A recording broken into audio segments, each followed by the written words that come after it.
yard and we're with 𝗧𝗥𝗠 Ambassador Paddy O'Donnell, and we're going to have a quick chat with him about his day-to-day life in the yard. So Paddy, tell us how your journey started as a show jumper. How did my journey start as a show jumper? I suppose I was born here, and my mum and dad were heavily involved in horses, and I suppose it just kind of figured its way out. I rode ponies, and kind of it fell into it really. I wanted to go to college, but I actually got quite sick when I was a teenager. So my parents kind of kept a horse or two for me, and then Harrison Princess came along, and I was just very lucky. It all figured itself out really. There was no master plan. I just kind of started working and kept working, and I suppose I haven't stopped since. And what would you say started off your career, like maybe your biggest achievement? What got your name on the map? I think there's two different things. Your biggest achievement and your name on the map. Your biggest achievement, I think, is staying going. Yeah. Is making a life. You know, making it work. I know I'm actually copying another rider, Olive Clark, did that in an interview one time. I thought it was really good. An achievement, I suppose, being national champion there in 2013. I suppose that.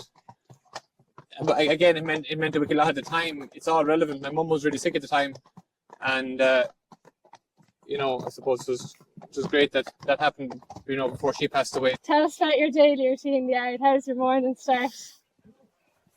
So the daily routine is go to the yard, get going, start when the horses are done, start riding, and ride as many as we can. So I do a lot of teaching, and clients come with horses, riding horses. Every day is different, you know. Every day there's something usually different happening. Trade is a huge part of our thing here. So be it if you sell a horse to someone and they come back for a lesson, or if you're trying to show a horse or someone new bringing a horse, there's always something different. There's always something happening, thankfully. And you find, obviously, winning and stuff rewarding. Do you like the coaching? Do you think I love the coaching. I suppose I've been very lucky that I got to teach lovely students like you, and that is hugely rewarding. Yeah. I suppose I like people, and from the people aspect of it, when you put a partnership together, and sometimes it needs tweaks, it might need supplements and TRM, you know, to actually make the horse better, or to make it fit. That part is hugely rewarding. It's not just a case of, you know, for me to be a coach, it's not a case of telling the person how to ride. That is not what a coach is nowadays. There's a huge lot of things as regards management of the horse, as regards educating people of what the horse needs. For me, that's an integral part of being a coach. How do you find being based in Ireland? Do you find it difficult, or what's your opinion on the show? There's a guy that comes here for lessons, and when he came here for the first time, I'll never forget what he said. He said, "You'd have to be really good at what you do." And I said, "Why?" Because he said it takes some effort to get here. So, and that's part of the thing about being in Ireland, is that, you know, we do live on an island, and even, as you know, being in Wales 2 weeks ago, it takes a lot of effort to leave Ireland. Yeah. So yes, it's more difficult, but sure, so if something's more difficult, just got to try harder. That's a bit the size of it. Yeah. And how do you find staff in the industry? Do you find it hard to keep staff, or are you lucky with? We're really lucky at the minute that there's great girls here and we've great people around us. Yeah. But of course it's a problem. And that is something going forward that the sport is going to have to look at. The sport is starting earlier and earlier. Show days are starting earlier and earlier. The calendar is becoming more congested, and you know, people can only work for so long and so many hours. And I think that's something that needs to be looked at a high level. Yeah. If we leave here to go to a show at 5 o'clock in the morning, your first horse in the ring at 8 o'clock, and you're sitting at that show at 7 o'clock in the evening, I think that is, as much as we love the sport, that does become a little tiresome. So Paddy, you run your own show here as well. It's obviously very rewarding to have a show here, but you obviously know all the work that goes into it. What do you think about the grass shows? I suppose, you know, when you say I run a show, I really do very little as regards what happens here. There's a whole team of us. So Maria is my wife. She's hugely integral. So we ran a show here, and yes, as you said, there was 100%. Like you were hugely involved in it. Like everybody that comes in and out of the place, you know, they end up kind of being dragged into it some way. I'll always remember Lucy that's here. I don't think she slept for about a week before the show. A lot of work. A lot of work, but like we've gone to the trouble actually of putting in a new grass ring above there that's drained, so that next year when we're on a show, that it'll be as good as any of the grass arenas, hopefully. Yeah, that's very exciting. And I think grass gets a really bad name. Grass done badly is really bad. Sand arenas done badly are really bad. Yeah. If you have grass arenas done well, they're as good as anything to jump on. They're actually better because it's more natural. Horses are raised on grass, so they're actually, if you have good footing, it's actually more natural for them to jump. Yeah. On that, so it's just a case of it has to be done well. And you obviously breed a few, and you probably find that very rewarding. I was very lucky last week that probably one of the earliest ones we bred jumped in 𝗂𝒄𝒌 𝗧𝒥𝒂𝒕.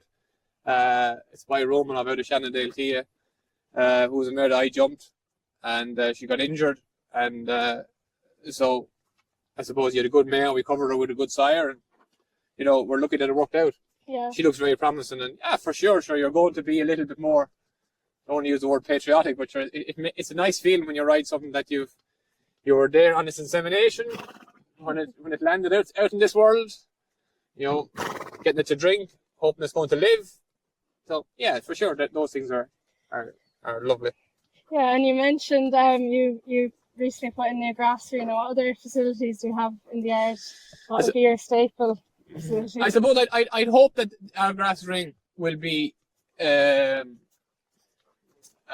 huge draw here. It's really level. There's a foot of a fall from one end to the other. I would hope that in years to come that will be a big deal here.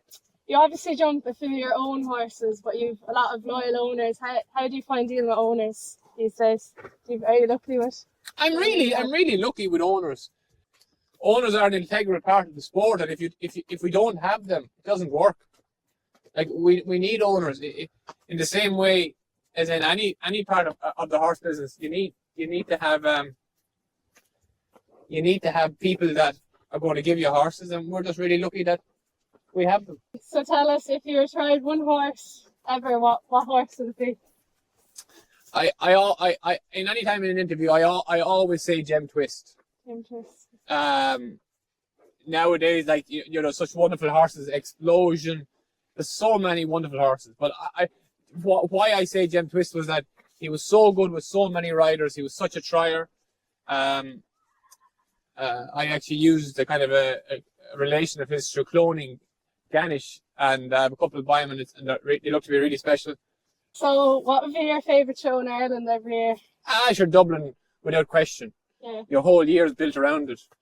Like I always remember your parents when we're starting out to say, and when are the qualifiers? There's a lot of pressure that goes with it. As Maria says, you know, I used to like the springtime. Now I realise, when she met me, she realised the qualifiers. Yeah. But yeah, no, look, it's Dublin is your whole aim towards that. Yeah. Give 3 points of advice for a young person maybe starting off in their own yard, starting their own business, producing. I like what Bill Steinhouse says, that no matter how right you think something is, if it's not working, do the opposite. I think that's so appropriate with horses, because you know, sometimes someone tells you to do something and it works for 80% of the horses. Yeah. Some horse could have a problem, and that could just really upset him. So then you got to do the opposite. Everyone says work hard and work smart, and as Keane says, the harder I work, the luckier I get. And all those things are true. Yeah. But you got to keep thinking. There's no point just working for the sake of working and not figuring it out. Use your brain. Mm-hmm. Yeah. I just don't see the point when people say, you know, I just did that. No, keep thinking about it. Keep trying to figure it out. That's not saying you're not going to make mistakes, but you got to engage your brain. Yeah. And you mentioned, say, you have a really nice 5-year-old coming along that you bred. Do you have any other standout horses maybe for next year? I look to have a really nice 3-year-old. Actually, she's by Ganish.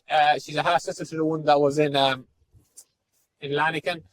I actually covered her, and I have another 4-year-old by Ganish. And we're really lucky at the minute that there's probably nicer horses than there's ever been here. Oh, that's great. In your time, I suppose you'd see that there's nicer horses. That's actually horses in 𝗂𝒂𝒄𝒌. He looks really special. He's coming of age. He defends down in his first Premier. He was clear in the 145 in the Breeders' Classic. 𝗂𝒂𝒄𝒌 𝑪𝒉𝒂𝒕. There's a lot of nice horses here. And we have to keep selling them too. What would be the first thing you would look at when you're going to look at a horse? What's the jump like?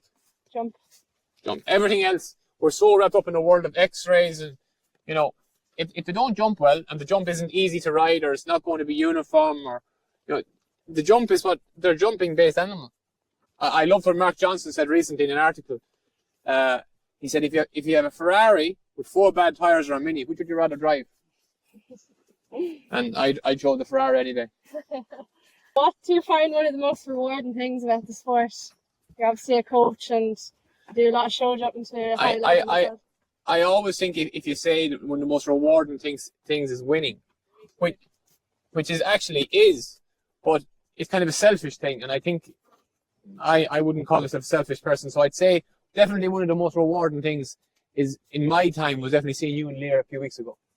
That was I'm teaching you for a long time. See, he's a little kid that came in, you know, with your mom and dad bringing you around, and definitely to see the growing up of you and buying a horse and getting it going and figuring it out. And, you know, yes, there's been days when you've been scratching your head, but for the most part, that journey is brilliant. Yeah.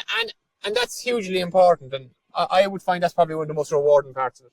How do you prepare a horse for travelling abroad?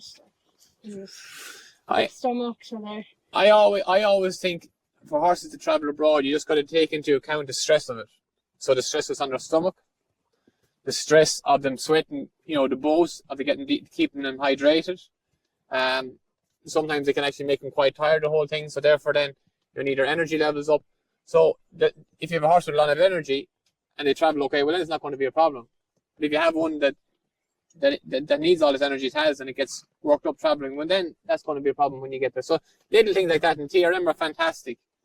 I've noticed a huge difference.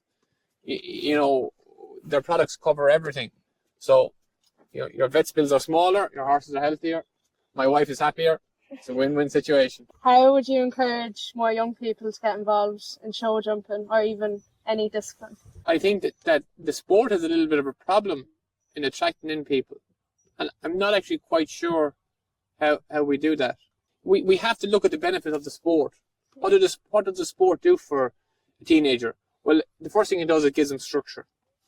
It teaches them disappointment, which is a huge part of life. You know, we live in a world now of mindfulness. You know, sometimes to actually be mindful, you need to be aware how bad things can get. Yeah. You know, I really hate when people say, I'm living my best life. All right. So what happened to the life you had 5 minutes ago then? So I think we need to be aware of the ups and downs of life. And I think show jumping is a fantastic leveler for that. Fantastic. And then in its raw form, show jumping is about loving the horse. And I think that to love any animal, for any human to be nice to an animal, I think that's a huge characteristic in anyone. What is the biggest challenge going forward that the industry faces? One of the biggest things is that, you know, we need to be pro-trade. What does pro-trade mean? You wouldn't have got where you are now if you didn't sell your horses and buy potentially better ones. Yeah. And I think, you know, that needs to be across the board. Mm-hmm. Trade is great, and sometimes we're a little bit anti-trade in Ireland from the point of view that we're scared of it. And if we get a good horse, we're going to hang on to him. Going forward, what are your main goals for next year? What are you aiming towards? I suppose I'm lucky that in the last 2 years I got back to jump premiers and stuff, which I didn't do in a long time. I hadn't horsepower. Mm-hmm. And you know, that's been great. I suppose I'm very fortunate that I've good students like you that enable me to teach nice clients, and I'd like that part to go. I'd like to go away with you again maybe this year. And there's a couple of horses that I'd like to go away with. And yeah, these are lovely horses that we're sitting on now. The one that Leo's riding behind us is a lovely one. Shauna Thompson has been very good this year. She qualified for Dublin last year. got into the main ring. Julia Sullivan Gallagher was double clear in the 135 in the Grand Prix in Warrington recently, so a lot of things to look forward to. There's a lot of nice horses here. Lucy O'Sullivan is a lovely 5-year-old here. There's a lot of nice horses, so hopefully we can keep them going and keep them healthy, and that will win loads of rosy sets, as my aunt used to say. Your thoughts on Paris 2024? We've so many top riders. How do you think it will fare out? I suppose that I think that we have a great chance, and we have fantastic riders, and they're competing all over the world. We need a bit of luck at it, and all I can say is fingers crossed, and let's hope the lads can deliver. You won the Golden Saddle. How important is it to do flat work on horses? I kind of, when you mentioned Golden Saddle, I won the Golden Saddle, and Benny Cooney, Lord of Mercy, won it with me. So, supposed to spare tough for him. Flat work is everything. You know, we got to get the horse to the jump. That's where flat work comes in. If we want to keep a horse sound, we want to keep them strong. That's why we do flat work. If we want to have control, if we want to get to the jump somewhere right, flat work. It's crucial. You know, to have horses like him, what he's done this year, last year, I told the people as a 5-year-old, I said, this fella's really special, I hadn't been that long. And he was in Dublin as a 6-year-old during COVID. He was in the 7 and 8s last year, he was placed there, he was 4th. Went to Lanigan, was 7th in the consolation out there. Won the National Grand Prix in Banno this year, was 3rd in the National in Cork. Was clear in the 7 and 8s in Dublin, but his rider was too slow. Was 6th in Valkenswaard last week. He's been a fantastic horse, and he's a really big future ahead of him.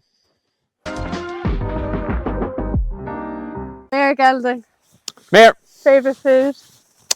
Steak. Favourite restaurant? Miliano's. Night in or night out? Night in. Double or triple bar? Triple bar. Sweet or salty? Sweet, I suppose. Your first job? Ballinamona Equestrian Centre, riding horses. If you were to create one supplement, what would it be? The understanding of ulcers more, and the understanding of what causes pain in the stomach. Sparkles or fluff? Have I turned into a woman or something? Next! Brown or black tack? Brown, every day. Navy or black sugar? Probably navy. Straw or shavings? Straw. Hay or haylage? Hay.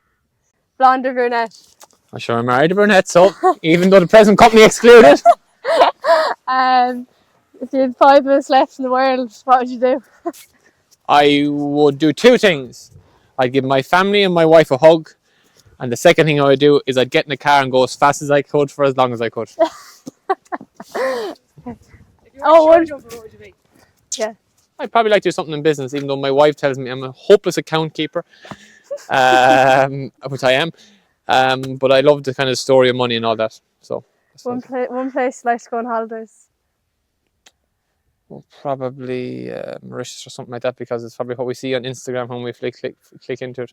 But definitely no hidden talents. I like kind of machinery, but when I was on the way to Valkenswaard, a part went on a horse box and I was trying to fix it, and then Vinnie Byrne came along and I saw his talents at it, so I realised now that I'm really bad at fixing things, and but I like machinery anyway. So. Who would you look up to when you were younger? So Edward Dial would have been so good to me starting out, and when I was a kid he was at the height of his powers at the time and he was so good to me, and yeah, and my parents of course.